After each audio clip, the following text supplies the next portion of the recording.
Hello दोस्तों, कैसे हो? आपका स्वागत है त्रिपान सिटी सेंटर में। आज जो हम करने जा रहे हैं forests.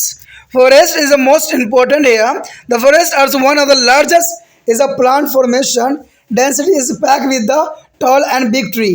Forests are many different types of endemic on the is a climatic regions in which they are found. There are three main forest types here. Is a tropical rainforest, as a temperate deciduous forest, and the boreal north conference forest. There is a three type, but first is tropical rainforest. There is called to the evergreen forest. There is a name is the most important here, and these are in the tropical region of every high rainfall. There is the most important here. Here is a very high rainfall here. Such a forest were are developed over the western coast of India and northern eastern Himalaya and scattering in the south East Asia, West Africa, and the northern coast of South America. There is the most important the heavy rain here.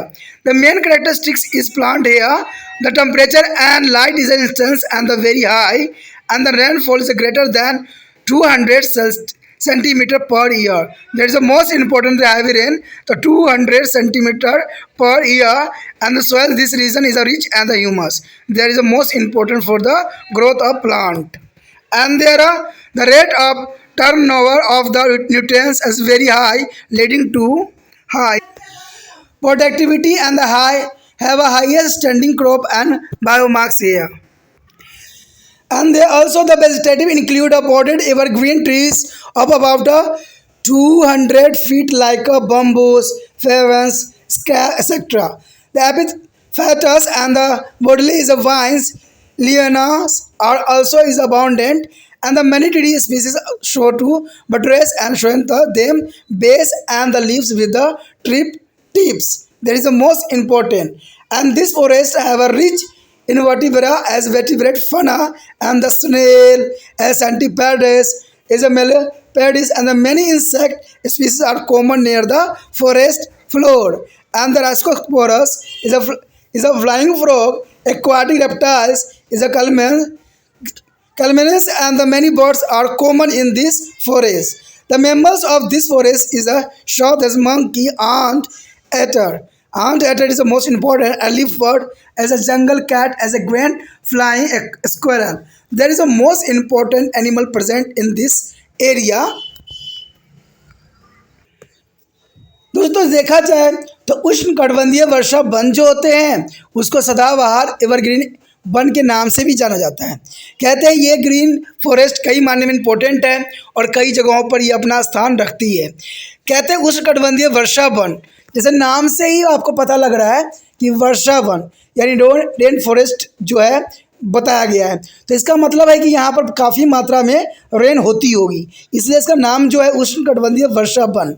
ये one जो है उत्तर कटिबंधीय क्षेत्रों में पाए जाते हैं जहाँ पर अत्यधिक वर्षा होती है, यानी नाम से इसको ही रिप्रेजेंट किया गया है। कहते हैं ये कर्क रेखा एवं मकर रेखा के बीच पाए जाते हैं, जो कि बहुत इंपॉर्टेंट बात है। अगर आप भारत को दो भागों में डिवाइड करो तो आपको पता लगेगा कि कर्क रेखा और मकर रेखा के बीच में क्या स्थित है। ऐसे सुविकसित वन भारत में जो है पश्चिम घाट और उत्तर पूर्वी हिमालय क्षेत्र में पाया जाता है, और दक्षिण पूर्व एशिया, दक्षिण अफ्रीका और दक्षिण अमेरिका के उत्तरी तट पर यह पूरी तरह से फैली हुई है, जो कि इसकी इम्पोर्टेंटता को दर्शाता है। अगर देखा जाए इनकी मुख्य विशेषताएं क्या है, तो ये जो होती है यहाँ पर मुख्य विशेषताओं में यही आती है। पहली बात कि ये अत्यधिक तापमान एवं प्रकाश तीव्रता रहती है। देखिए यहाँ पर सबसे अधिक है अत्यधिक तापमान एवं प्रकाश तीव्रता रहती है। कहते हैं किसी भी फॉरेस्ट को ग्रोथ करने के लिए तापमान और प्रकाश की तीव्रता अत्यंत महत्वपूर्ण है।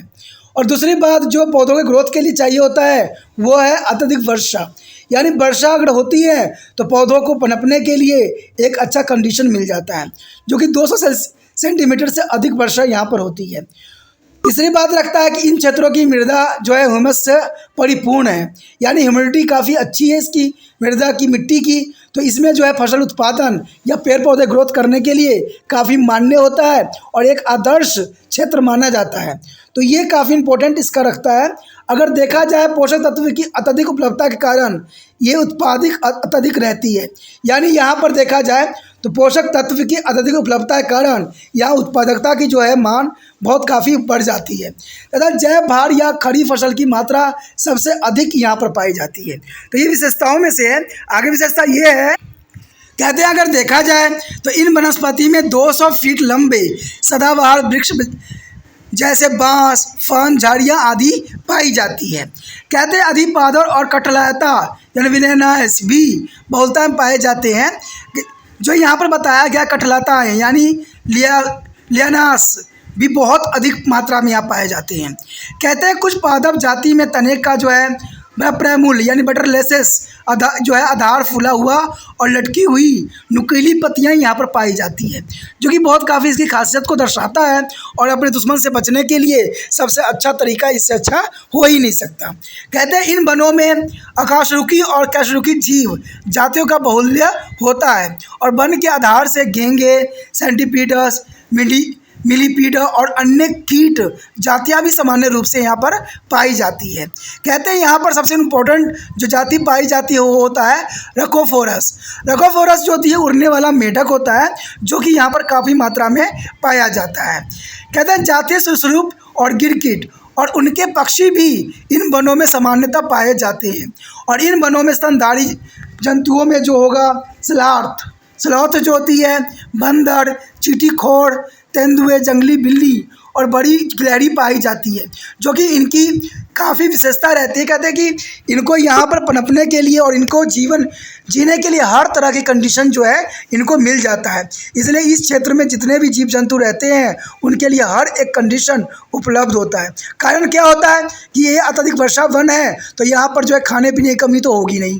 दूसरी बात होता है कि यहाँ पर उपजाऊ मिट्टी है, तो पेड़ पौधे जो है बहुत जल्दी ग्रोथ करते हैं और इनको हर एक कंडीशन में भोज्य पदार्थ मिल जाते हैं, जिसकी वजह से ये आदर्श क्षेत्र बन जाती है, जो कि काफ़ी इंपॉर्टेंट बात यहाँ रखता है।